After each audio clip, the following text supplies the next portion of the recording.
Hi everyone. As for the Multimedia Day, we'll have Ere Santos from Disney Animation Studio.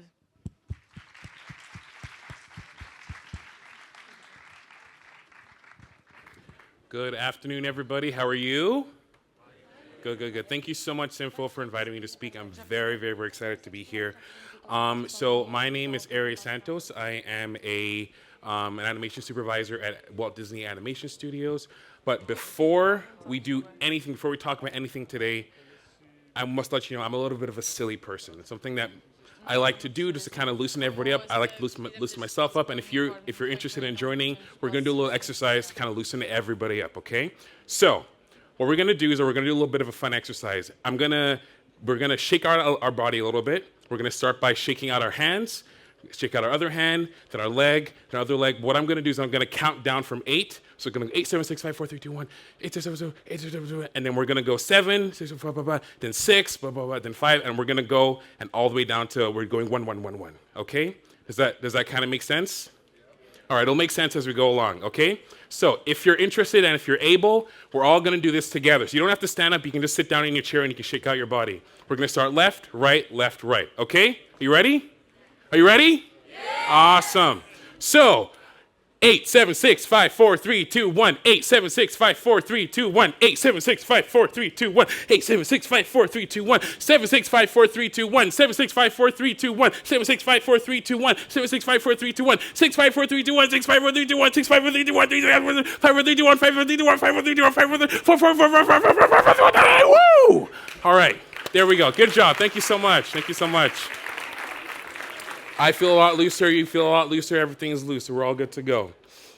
So, again, my name is Ere Santos. I work at Walt Disney Animation Studios. I've worked at a bunch of different companies.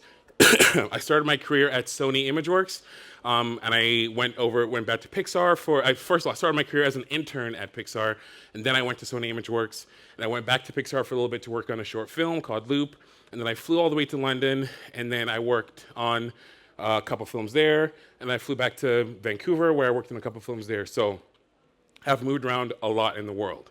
We'll just start from the very beginning. I was born in Nigeria, and when I was 3, I moved to Scotland, and I lived there till I was 14 years old. And from Scotland, I moved all the way over to Alberta, Canada. From Alberta, Canada, I moved to Vancouver, Canada. From Vancouver, I moved to California for a little bit. From California, I moved to London for a little bit. From London, I moved back to Vancouver, which is where I live today. So I've moved around a lot, all over the place. And through all these different places, there's a lot of different experiences, a lot of different perspectives, a lot of different opinions that I'm still catching my breath. Through all these different places, there's a lot of different experiences that I've had, a lot of different people I've gotten to talk to, a lot of different opinions that have come across that have really influenced who I am today as a person, who I am as an artist, and all these things have really helped me kind of know what I enjoy about the world and who I am. When I was around 7 or 8, I discovered animation, and that was the thing that really kind of made me fall in love with the world that I was living in, but also made me fall in love with what I was doing with my time, the way I was able to spend my time. And I remember I was watching the behind the scenes for a movie, and I saw someone working at a computer, and I saw some like cool simulations and animation stuff, and I kind of came to a realization that, wait a second, do people get paid to make cartoons? That's so cool. So it was the thing that just kind of really bit me, and I was kind of obsessed from that moment onwards. The thing that was really, really exciting for me was that I got to be able to perform, and I really wanted to be an actor when I was a kid, and I didn't have the opportunity to because I was not in Hollywood. But I still really loved the ability to go to do some theater and all these different things. And as I was doing those things, and I discovered animation, I realized that I could take my love of performance, I could take my love of media and bring that over into animation where I could be more than just the body that I'm in. I could be, an animal, I could be any person, I could be an alien, I could do whatever in the world of animation. And that to me was just the most exciting thing. So, as a lot of people do when they start learning animation, is they set their sights on the biggest thing. And for me, I wanted to work at Pixar. I wanted to work at Disney. That was the thing that I was going to work. I was going to spend every day working towards being able to get there. I did not get there right away. That was not it was a really kind of a long journey. And I learned that I realized that I have to learn animation. I have to really soak it in. I have to be able to understand how to do this process. So I went online. I started reading books. I started doing as much as I could to be able to absorb this art form as much as possible. And at the time, there was a few online animation schools that were starting to open up, and some of them even put their materials online for you to be able to learn by yourself. So I just started gathering all that information and learning as much of it by myself as possible. And when I got to a point where I realized I can't really continue learning animation by myself, I realized that I had to start looking outwards and start getting mentors. And something I did that you could consider is a little creepy, but I think it helped me in my life, was I went online and searched up every single animator that had their email addresses online, and I emailed everybody. I sent hundreds and hundreds of emails over several years. And I had many people who were very fortunate, who were very generous with their time, and they were able to critique my work, and they were able to help me grow. So whilst I technically have never done any sort of formal animation training, I had those mentors, and I had those people that really helped kind of bring me to the place where I was able to get a job eventually. I ended up going to university to study mathematics and computer science. And when I told my parents, hey, I really want to study animation, they're like, oh, that's nice. Go do something real, please. And I found that there was a lot of things that I learned from animation. There's a lot of things I learned from mathematics, a lot of things I learned from computer science that helped me in my job, my day-to-day job. But the number one thing that I learned when going to university was the ability to learn. And that ability to learn is something that has stuck with me throughout my entire life, as well as my entire career. So I remember eventually I got the opportunity to have a couple mentors that came from Pixar, and that felt like, oh my goodness, this is it. I have mentors that are from Pixar. They're gonna get me, and this is amazing. So I remember when I started working with them, it was great. I applied, and that year I got rejected again, and I was like, what? That doesn't make sense. But I know people there. How does that work? I still had to learn something really, really important. Eventually, when I applied about 4 or 5 times, I eventually got into Pixar. And when I got there, they told me that there was about 3,000 applicants for the 8 positions that we had as interns. And I was like, whoa, why me? I'm just some kid from Scotland. Why me? What happened? And they told me that when they had been seeing my portfolio being applied every single year, the year that I got in, there was one thing that was different. And that one thing was that I was showing my opinion. I was showing something that it looked like I had something to say. It looked like I was doing something a little bit different. I was showing who I am. And that's kind of what we're going to be talking about today. What does it mean to have an opinion on the things that you do in your life? Okay? So before we talk about any of that, I want to talk to you a little bit about animation and what animation actually is. I'll talk to you a little bit about the animation production pipeline. So when any animation production starts, it always starts with story. Story is the most important thing for any production.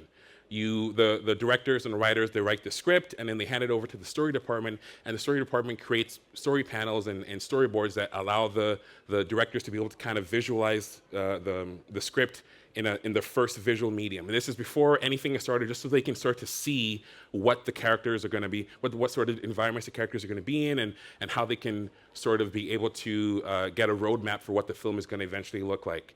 And alongside story, I led the horse a little bit, there's art. And with art, that's when they have to design every single element of an animated movie. So unless you're not aware of this, in an animated movie, you have to create every single pixel. You cannot go and film outside and then use that in your environment. No, you have to create every blade of grass. You have to create every strand of hair. Everything has to be created, and most of those things have to be designed. And I love looking at the artwork for the films that I work on, and even films that I don't work on, because I get to see designs for like phones and icons on apps, because things that you would not think about, things that are kind of in the world already, but you have to design every single one of those things in animation. So after all the designs have been made, they get handed over to the asset creation team. And the asset creation team are the people that actually make all those different elements from the art team in the 3D space. So you have the characters have to be created, the environments have to be created, the look, the hair, how the hair moves, how the water moves, all these different things have to be created in the computer before it gets into the camera and an animation process. So this is what we call a character rig, and you can see all those little blue and green and things and little plus signs and stuff all over the characters. Those are controls that we use to move the characters. So as animators, we actually have to go ahead and I'm getting ahead of myself. We'll get there in a second. So the next process after all the assets are created is that you move into the camera and staging, or the layout department. And the layout department is where the people who actually have like the cameras, the digital cameras, and they essentially film the characters in the sets. So they have to go and they have to look at the environments, and they have to do their own scouting. They have to do their own kind of seeing where they can place the cameras in the most interesting way, and make sure that the scenes that you see in 3D are as close to the scenes that the story artist created in the storyboarding phase. And then the next step in the process is the animation process. And in animation, that's when we have the cameras in our scene already, we have the characters in our scene already, and all we have to do is make them move. And this is when we start putting the performances on the characters. That's when we have to start making the characters feel alive, making the characters feel interesting, making the characters feel as real as possible. And this is the step of the process where my team steps in. And then you move on to the simulation department. And the simulation department are the people who are responsible for moving everything on screen that is not a character. So you have the hair, the beautiful Disney flowing hair, you have the beautiful Disney flowing water and Disney dust and Disney clouds and all the Disney stuff in a Disney movie. Anything that moves that is not a character has to be simulated and has to be handled by people on the pipeline. Then after all that stuff is done, then we move on to the lighting and compositing department. So these are the people that put lights in, actual digital lights in the scene, and they make it look all pretty, and they make it actually look like what you see in the cinema. And the compositing team, which are depending on the company you work at, a lot of times those teams are the same, where they have people who like the scene and also composite the layers in their digital compositing softwares. So that's when you end up with something as beautiful as this, and that water that makes you want to just jump in and swim around in. So, as I said earlier, my step of the pipeline is the animation process. And many different animators, as well as every other discipline in this list you see here, every animator has their own process and has their own way of going about creating an animated scene. So I'm going to be talking a little bit about the way that I go about creating an animated scene. So I always start off my process with planning. I want to make sure that my planning is interesting, and make sure that I take the brief from the directors. And essentially the way that it starts is that when you're starting a scene, a director will tell you, hey, so in this scene, just like they're talking to an actor, in this scene, the character's emotion is going to be this, and the character's going to be feeling this, and I really want to make sure that the character is able to move from here to here. And it's your job as an animator to go and make sure that you are not only bringing the director's vision to life, but you're also making sure that the character feels like they are alive and breathing and all that kind of stuff. So for me, the most important part is that planning phase. You know, the famous saying, if you fail to plan, you plan to fail. So if I don't want to fail at my job and get fired and go be really upset, I want to make sure that I'm planning my shot and planning all my scenes to make sure that they feel as interesting as possible. So after that, the next step is to start blocking out the scene. And when I'm blocking out the scene, all I'm doing in there is just making sure that I'm taking the general movements from my planning, I'm interpreting certain things, and we'll talk a little bit about how I interpret those things a little bit later on in today's talk. I interpret some of those actions that I'm using for my reference, and I see how they can apply to my animation, how they can apply to the character that I'm animating. Again, I'm not a little boy with a giant head, so I want to make sure that, well, I have a giant head, I'm just not a little boy, but that's another thing. I want to make sure that whatever I'm doing on the character feels as real to the character as possible. So I don't want to just copy everything. I don't want to what we call rotoscope my animation, because I don't want to. I want it to feel as believable on that character, as true on that character as possible. So once I've done my blocking, I then move on to the refining animation stage. And this is when I take my blocking and I try to add a little bit more interesting movement. I try to apply what we call the principles of animation to just make things feel a little bit smoother, to make things feel just a little bit more appealing, to make things feel just a little bit more interesting. And again, just trying to make sure that I'm making the character feel a little bit more like the character themselves. And then last but not least, we have the polished animation phase. This is when I add all the little bells and whistles to make sure that the character feels like it has all that really nice snappy motion, and I'm adding all these really fun sort of flourishes and things that just to make it feel that much more fun and interesting to look at.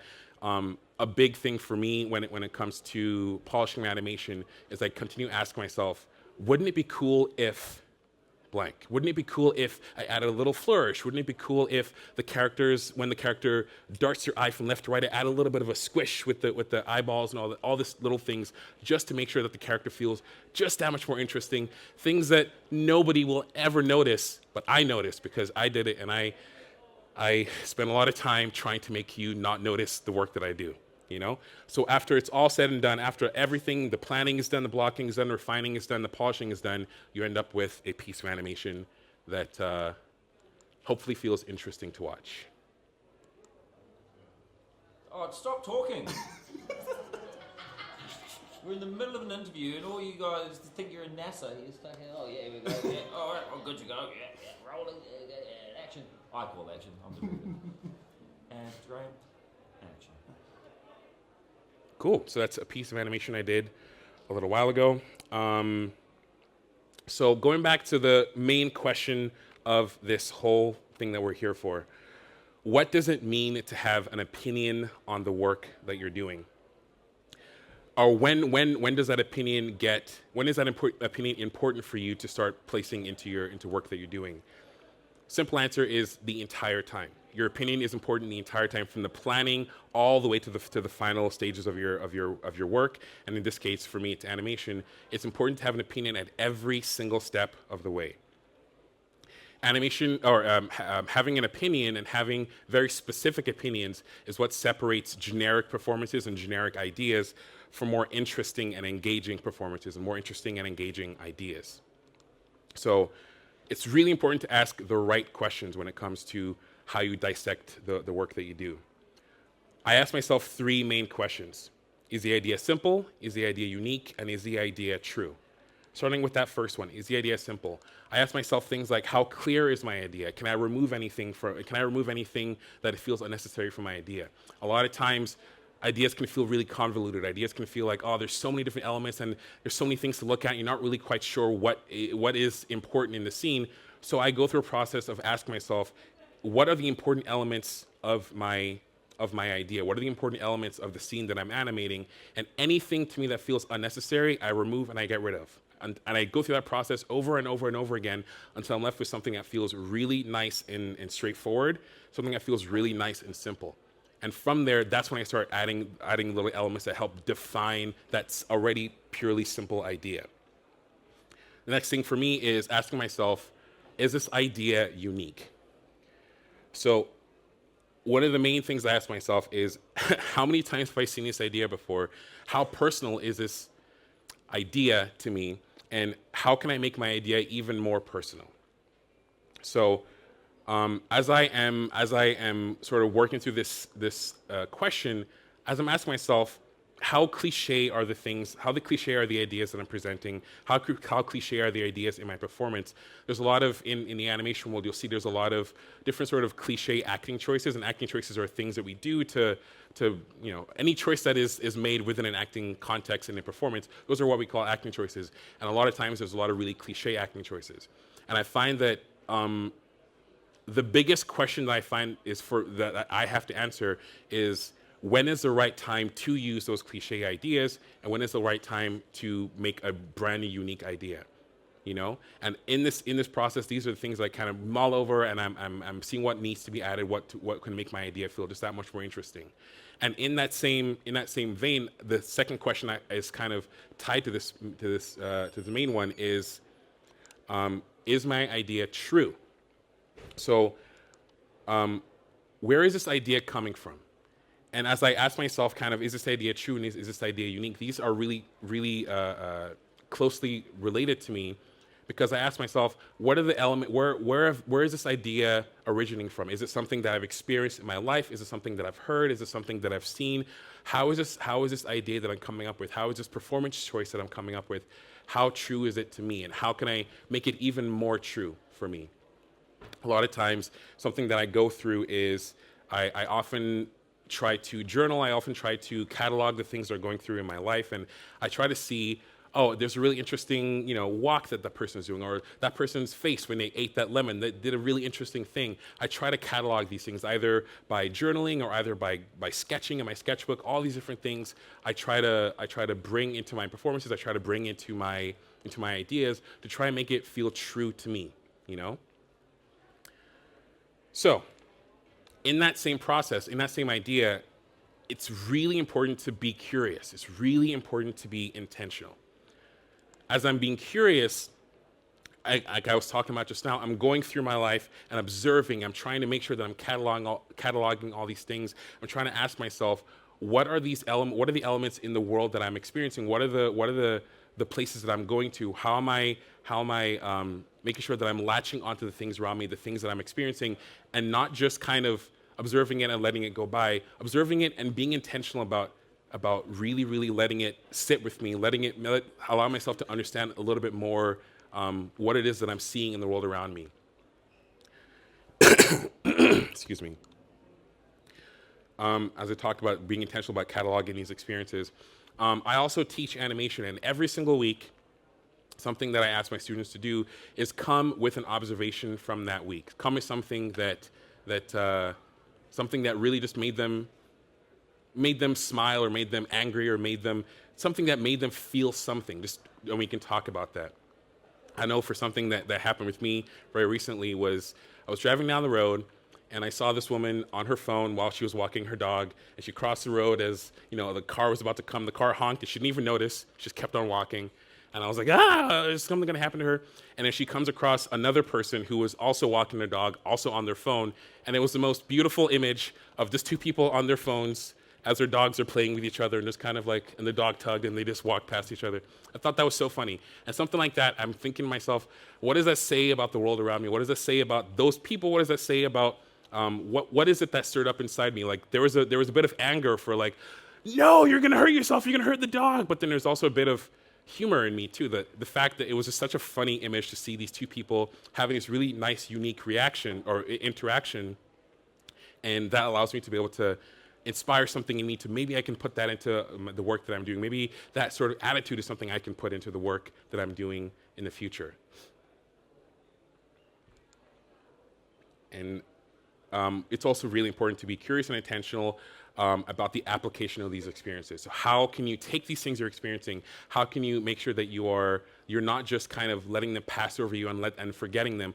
What can you do to be inspired by these ideas? I heard somewhere, I don't know how true this is, so you can take this with a grain of salt, but I heard somewhere that everybody in the world comes up with $1 million idea at least once a day.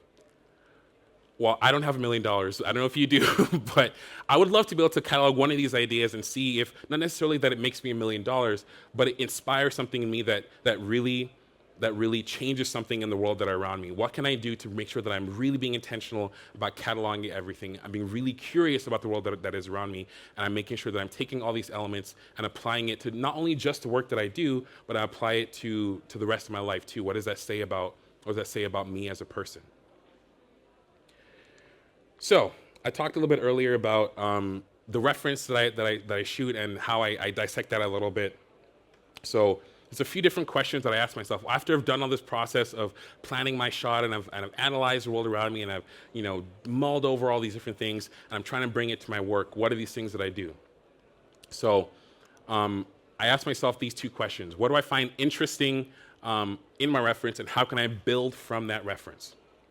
So this first example here, this was a shot that I did while working on Spider-Verse, and it was really fun working out the scene because I got to be able to act it out and all these different things. And here's the shot itself.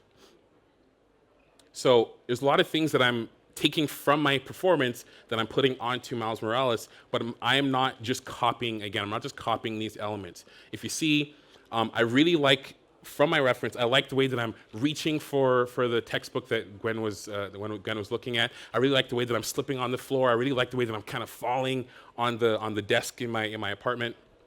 And I'm sort of asking myself, how can I make sure that I'm putting these elements into my scene? I'm not just copying them. I'm taking these ideas and I'm placing them into my scene. So I wanted to make sure that Miles is slipping as he's reaching, and I want to make sure that he has this really fun sort of like cool sort of, I'm trying to be cool, I don't care, you can look him, it's no big deal. I wanted to make sure that I'm trying to put all these elements into my scene, but I'm also trying to make sure that I'm adding on top of that too. I thought that, wouldn't it be cool if as he's saying, no, no big deal, we can have a little bit of a flash at the end where he kind of looks over at Gwen and is like, hope she doesn't see the picture I drew of her. But in the scene, I'm trying to make sure that I'm, again, taking all the elements that I like from my planning, from my reference, and placing them onto the character that I'm animating. And a lot of times, it's not as simple as just being like, oh yeah, well I'm just going to copy the way that I'm moving. I'm just going to take all those elements and place it on. Sometimes the animation that you're doing is a lot more stylized, and you have to make a little bit more intentional choices. So this is a shot that I did in Hotel Transylvania 3, and I remembered that I really liked a lot of things that were going on in my reference. I'll show the shot in a second. I really liked a lot of things I was doing in my reference, but I wanted to make sure that I'm not just, again, I'm not an old saggy man, so I want to make sure that I'm taking elements of my performance and putting it onto my character.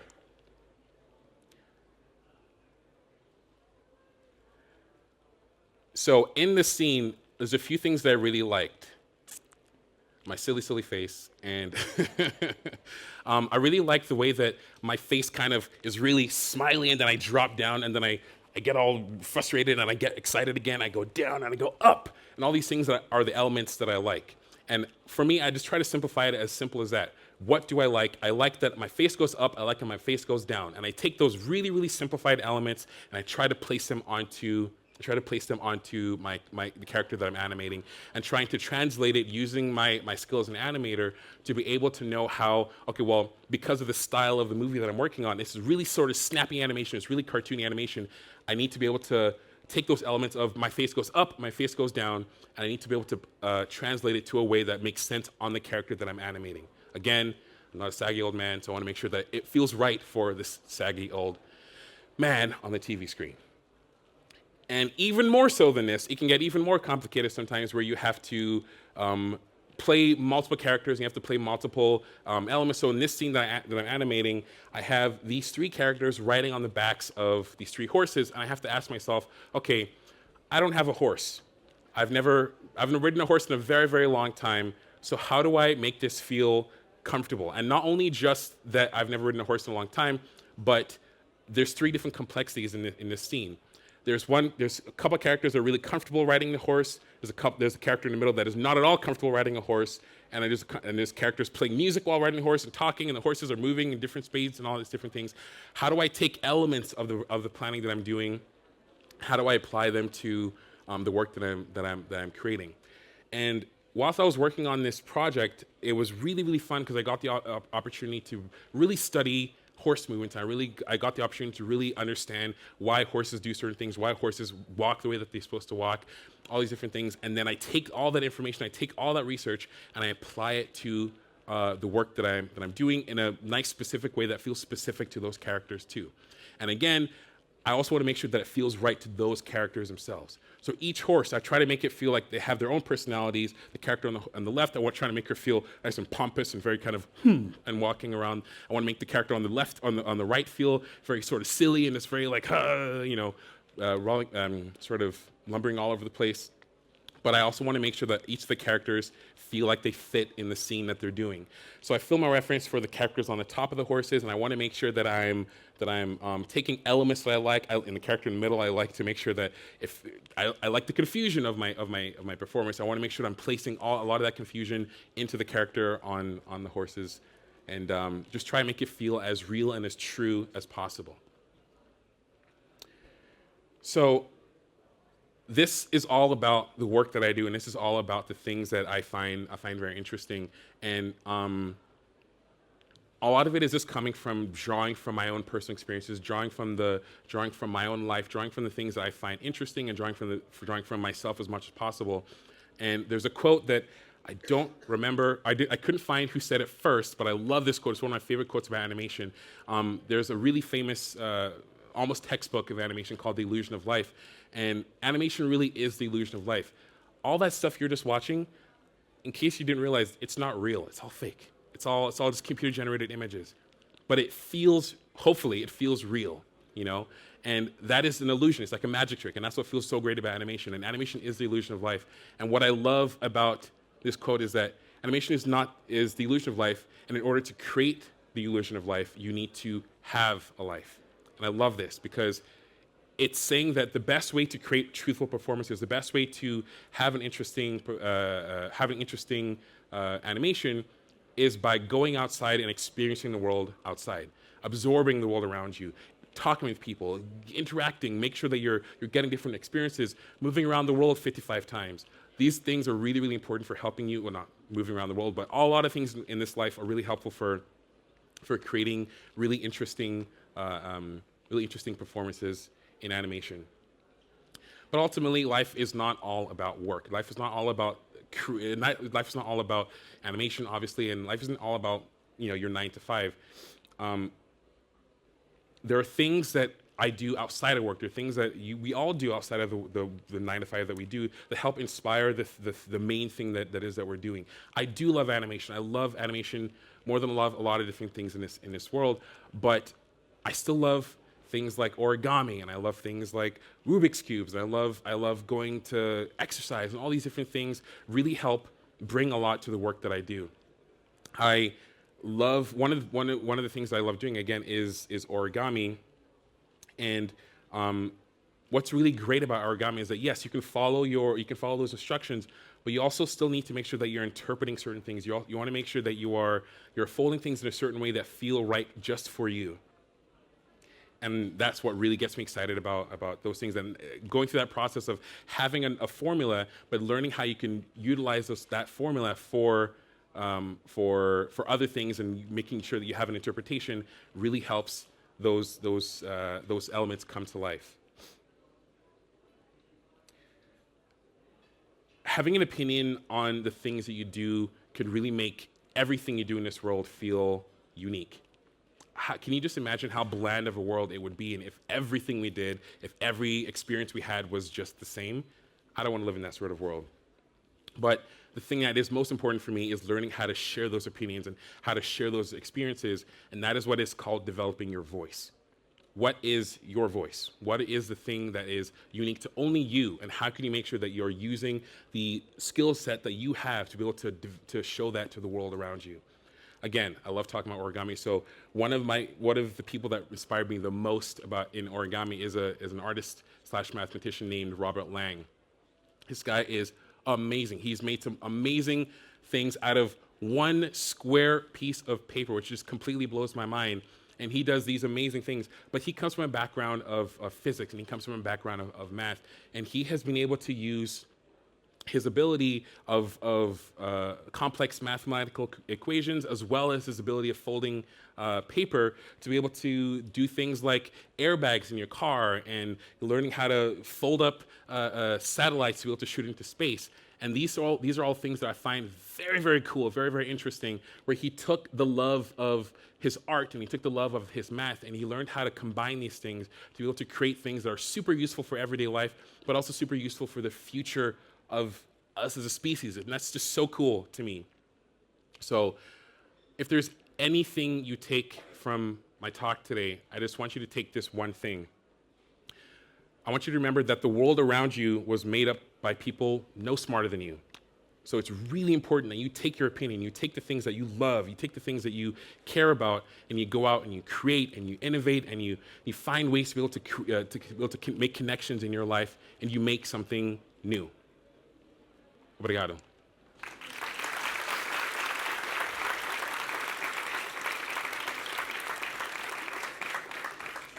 Thank you very much. Now we'll have a few minutes of Q&A, and then we'll take Ere to the second stage, and you can talk more with Ere. Who wants to start?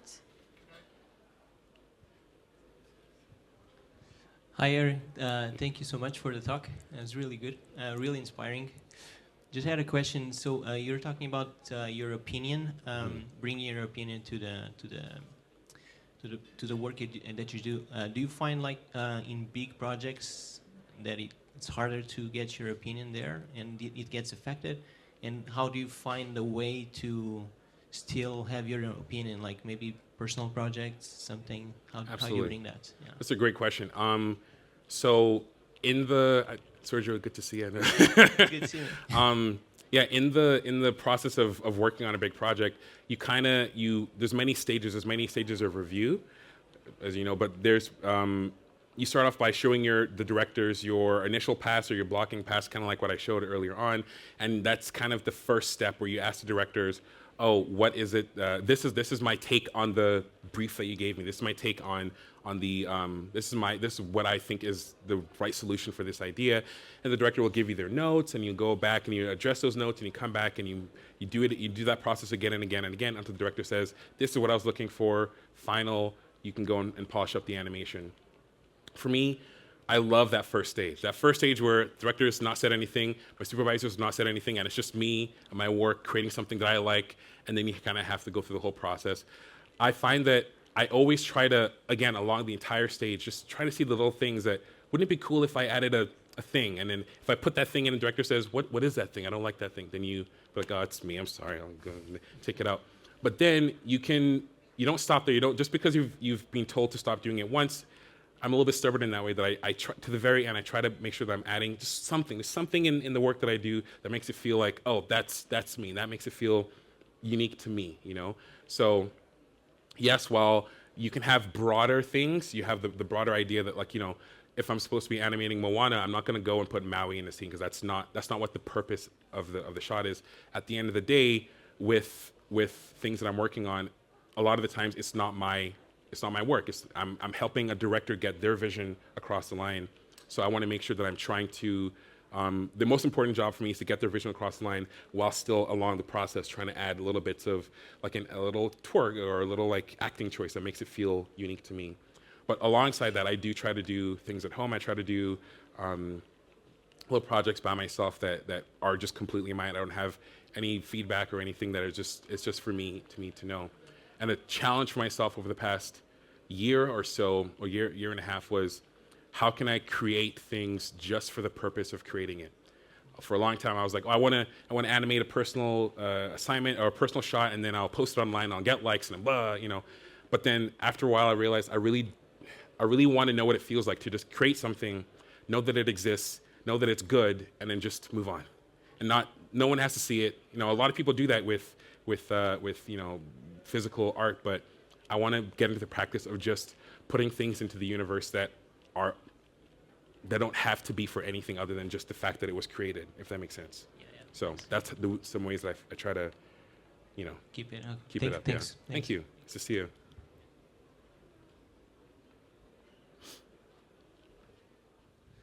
Hi. Hey. Sorry. Hi. So you work in so different projects. You animate horses, monsters, like water, and how to keep your opinion in such different projects, you know, and different visions, and how you can keep and you talk about curiosity, right? All these things that you show for us today, you think that apply in other places, not just in animation and not just in creative works. So about your opinion, how you travel with your opinion in such different areas, like monsters, horses, and water. Yeah. And how you think that the things that you bring for us today apply in different areas. Okay. Sure. Yeah, that's a good question. I think something that's really fun about the work that I kind of separated that into two questions: the work that I do, and then kind of how does that apply to other people as well. Something that's really fun about the work that I do is that even if I'm animating a monster, if I'm animating a human or a horse, whatever it is that I'm animating, even if the character is established already, I still have the ability to make something new on it, you know? And something that's really fun is that, yes, the production might have started and the way the character moves has already been developed and all that kind of stuff. That doesn't mean that I can't still iterate on it. It doesn't mean I can't still bring my own opinion and be like, oh, I know that you've developed this already, but I think it would be cooler if we made it move like this. There are times where, you know, the production would be like, that is not at all what we're trying to do. Please go back to, sorry for the stuff outside. Please go back to what we've been talking about. But there are a lot of times too where you create a new idea and like, let's say you're animating, you know, you're animating a gorilla walking through the forest, but you animate it in such a way that like, oh, I really like the way that the knuckles kind of, you know, place on the ground and the way that the shoulders kind of pushing up as you're walking. And you do it in a really specific way. And sometimes the director might be like, oh, I like that. That is cool. That is new. I want everybody to start doing it that way, you know? So there's always an opportunity for you to kind of push on the ideas. And for me, that's what I find really fun about this job. I would hate it if I just had to do what I was told all the time. And I'm really stubborn as a person, you know? But the fact that I get to be stubborn in the work that I do and get rewarded for it, that's really cool, you know? But I think that doesn't just stop with animation. I think that within reason, and I want with a grain of salt, take everything I'm saying, but within reason, being stubborn is important for innovation. Being stubborn is important for being dissatisfied with what is being given to you and thinking, what can I do to just make it a little bit different, you know? I was just the other day looking into like 3D printing and thinking, oh, I would love to get into that. And I saw this really cool device that this person made. Like he created this iPhone dock where it's like a 3D printed iPhone dock and you place it on there and it has a wireless charger and you can put your phone and it's really cool thing and it makes it look like an alarm clock. And this person, he made it for himself because he was dissatisfied with everything he was seeing in the world. He was stubborn, and he posted it online and people were like, I want that. So he like made a business from it. And because this is something that he's been selling for years now. And it's so cool to see that there was something that was given to him. He wasn't quite satisfied with it, but he took what he liked and he said, wouldn't it be cool if this was just an alarm clock and this looked really cool and sleek? And he made it, and he just made it for himself, and that allowed him to be able to make a business out of it and make $1 million for himself. But yeah, it's not just. It also doesn't have to do with the things that you create, and it depends on how if you code, like how are you coding, how are you writing your modules, how are you doing these things? If you can do it in a little bit more of an efficient way, if you can do it in a little bit more of an interesting, creative way, what is it? How are you doing that just to make it feel a little bit more like it's yours, if that makes sense? And that's kind of for me what it is to just continue innovating on everything in your life that's not necessarily like a professional creative job, if that makes sense. Thank you. Now we'll have to pick the winner of this session, but Ere will be at the second stage to answer any more questions.